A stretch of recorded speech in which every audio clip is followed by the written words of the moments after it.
Well, thank you very much for taking the time to watch this video. This is number 5 in a series for first-time buyers.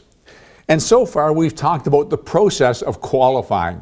We've talked about how you find out how much money you need to get into home ownership. That's the down payment, that's the closing costs, that sort of thing.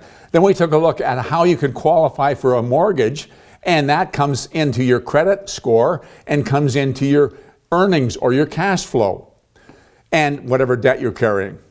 Then we talked about how you find the right property, how you narrow down looking at what you like, what you need, and what you can afford.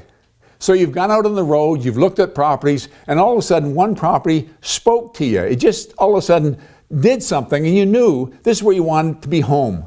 Now what's your next step? Your next step is putting in an offer. We want to talk to you about that process. The process of putting in the offer. Now you're going to be using a form, in all likelihood, the Ontario Real Estate Association Agreement of Purchase and Sale.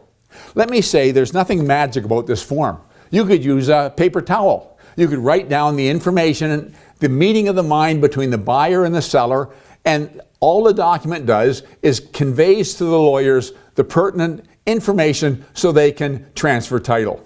But this particular agreement of purchase and sale that's been created by the Ontario Real Estate Association has had legal minds working on it for a number of years. They created it and then they've tweaked it and adjusted it and transformed it into what we have today, and they'll continue to do that.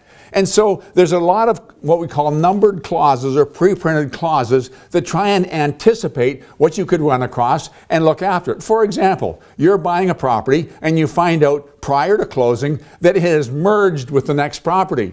And so a severance is required for them to convey title. The agreement of purchase and sale addresses that. Or let's suppose that a week before closing, the property burns to the ground. It turns out the seller had insurance. Not only did he have insurance, but he had replacement insurance. It was a 100-year-old Victorian house, kind of tired and worn down, but now the insurance company was going to build a brand new house on that location like the house that was there before. Who gets the money from the insurance? Is it the seller? Does that cancel the deal? Or is it the buyer? The agreement of purchase and sale addresses that. Let's say a week before closing, the furnace blows up. Whose problem is that? Let's say 2 days after closing, the furnace blows up. Whose problem is that?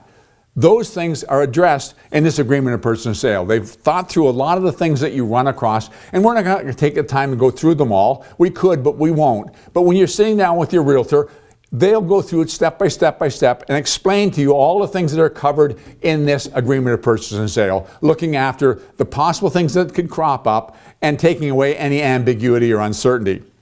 But on the agreement of purchase and sale, the first thing you're going to do is you're going to identify yourself as the buyer. Now you want to put it exactly the way it's going to be on the deed. Your name, do you want your full name, your middle name, or not? Just your first and last name? Do you want your spouse, your significant other, a partner, a friend, your parents, or just yourself? So you put that on there, and that is conveying to the lawyer how they want to create the deed and transfer title. Then you go to describe the seller.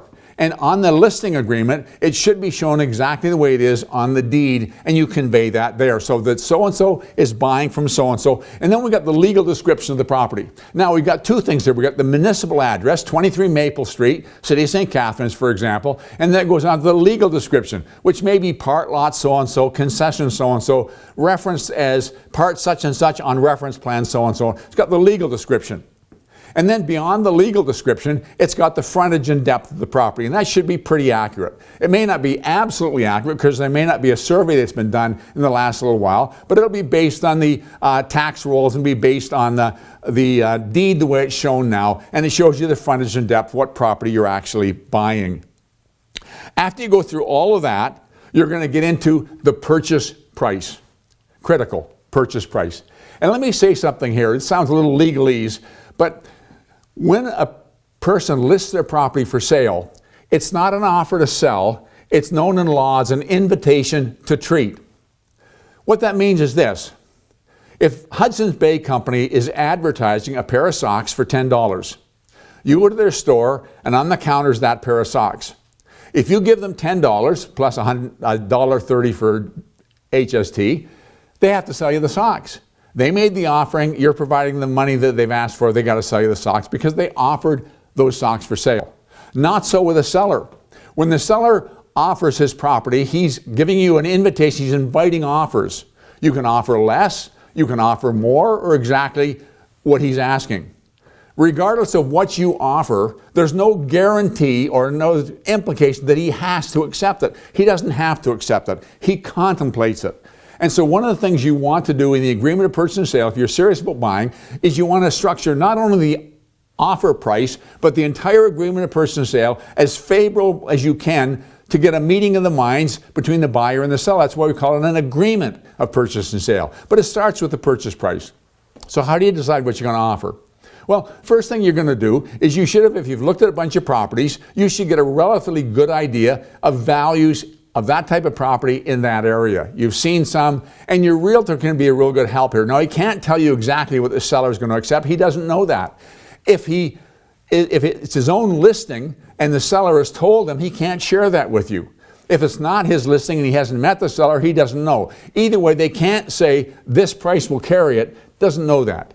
But he can provide you with what we call comparables. He can provide you with a number of properties that have sold recently, a number of properties that are currently for sale, and give you a relatively good idea of what the market is saying the value of the property is. And so you're going to make a decision of how much you're going to offer to pay for the property. And that goes in there. Now, it's going to make a difference, as we're going to see, whether or not you're in competition with other offers or whether your offer is the only one being contemplated by the seller. And you're going to be told that. If there are multiple offers, you will be told that there are and how many there are, and that will alter the way you offer the price. Because if you are not in competition, and as a buyer, that's what we'd like, not to be in competition, then you submit your offer to the seller, and the chances are, if it's not acceptable, he'll come back with something that is acceptable. That's what we call a counteroffer. If there are multiple offers, you may not get that chance. We're going to take a better look at it. Next week, I want to talk about chattels, I want to talk about fixtures, I want to talk about the deposit, and I want to talk a little bit about structuring your offer in such a way that it's as appealing as it can be to the seller. So stay with us. We're going through something that I think you're going to find is extremely useful and helpful in your procuring a property that you're going to call home. By the way, if you're finding these videos helpful, I'd ask you to do me a favor. Take a minute to like it and share it on Facebook. It helps us get the message out, expand our reach, and we'd appreciate it so much. Thank you for joining me. I look forward to talking to you next week.